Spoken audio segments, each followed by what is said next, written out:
कंवरलाल मीणा की सदस्यता मामले पर नेता प्रतिपक्ष टीकाराम जूली ने कहा कि कंवरलाल की सदस्यता तत्काल प्रभाव से रद्द की जाए। एक आईएएस अधिकारी पर पिस्तौल तानने का मामला है। पहले एसीजेएम कोर्ट, फिर एडीजे और अब हाई कोर्ट ने भी सजा बरकरार रखी है। उन्होंने कहा कि इस मामले पर हम स्पीकर से सोमवार को मिलेंगे।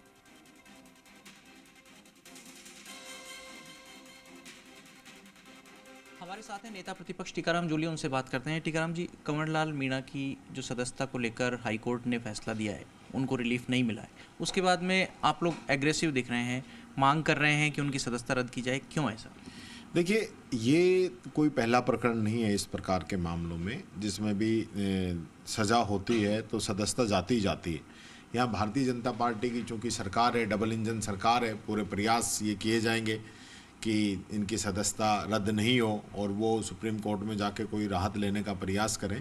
लेकिन एक बात मैं ये क्लियर करना चाहूँगा कि ये निर्णय तुरंत होते हैं। इससे पहले भी जब हमारे नेता राहुल गांधी जी के खिलाफ सिर्फ मानहानि के एक मामले में पूरे देश के अंदर 75 साल के इतिहास में सबसे मैक्सिमम सज़ा हुई थी, वो राहुल गांधी जी को हुई थी और उसमें उसी दिन उनकी सदस्यता ख़त्म कर दी थी, 7 दिन में मकान भी खाली करा लिया था। ये स्थिति उस समय हुई थी। तो क्या ये नियम कानून राहुल गांधी जी के लिए ही हैं या बीजेपी के विधायकों पे भी लागू होंगे? सबसे पहले तो मेरी मांग ये है, एक आईएएस ऑफिसर के ऊपर पिस्तौल तान देना, राजकार्य में बाधा, सरकारी संपत्ति को नुकसान जैसे जिस पे मामले दर्ज हों, और मुकदमा भी बड़ा दिलचस्प मामला है कि आईएएस अधिकारी का मुकदमा दर्ज नहीं हुआ था। 5 दिन के बाद में कलेक्टर को जब उन्होंने डीओ लेटर लिखा, उसके बाद इस पे मुकदमा दर्ज हुआ और एसीजेएम कोर्ट से ये इनको सज़ा हुई, फिर उसके बाद में एडीजी कोर्ट से इनको सज़ा हुई और उसके बाद हाई कोर्ट से भी सज़ा होगी। 3 साल तक मफरूर रहे हैं, इन्होंने सरेंडर नहीं किया अभी तक और अब भी जो ऑर्डर हैं यही है कि वो तुरंत सरेंडर करें, नहीं करेंगे तो गैर जमानती वारंट उनके खिलाफ जारी होंगे। विधानसभा अध्यक्ष से बात हुई आप लोगों की? मेरी बात नहीं हुई इनसे, लेकिन क्योंकि ये तो उनको स्वयं संज्ञान से ही कर देना चाहिए था। लेकिन मंडे को हम लोग मिलेंगे और अध्यक्ष जी से कहेंगे कि इस पे तुरंत निर्णय लें और उनकी सदस्यता को ख़त्म करें।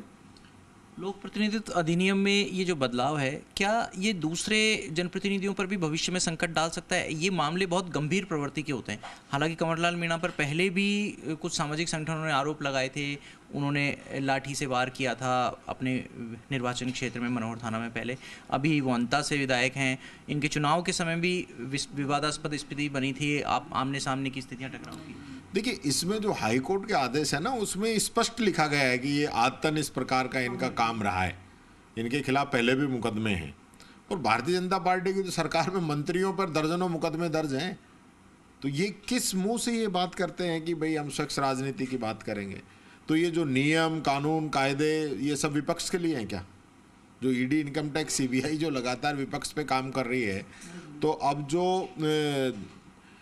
कार्यपालिका जो है वो न्यायपालिका का आदेश नहीं मानेगी क्या, या विधायिका उनके आदेश नहीं मानेगी क्या? तो जल्दबाजी किस बात की है? कोर्ट से रिलीफ इनको भी तो मिल सकता है, जिस तरीके से राहुल गांधी को मिला। आप खुद कह रहे हैं कि कोर्ट में ये जा सकते हैं, रिलीफ मिल सकता है तो रीइंस्टेट हो जाएगी, तो इंतजार भी किया जा सकता है थोड़ा? नहीं, रीस्टेट जब अगर इनको कोई राहत मिलती है तो वापस बहाल कर दें, हम कौन से मना कर रहे हैं? 1 सेकंड में बहाल करें ना। लेकिन आज की तारीख में ये जो माननीय हाई कोर्ट के जो आदेश हैं वो स्टैंड कर रहे हैं, उन आदेशों की पालना होनी चाहिए।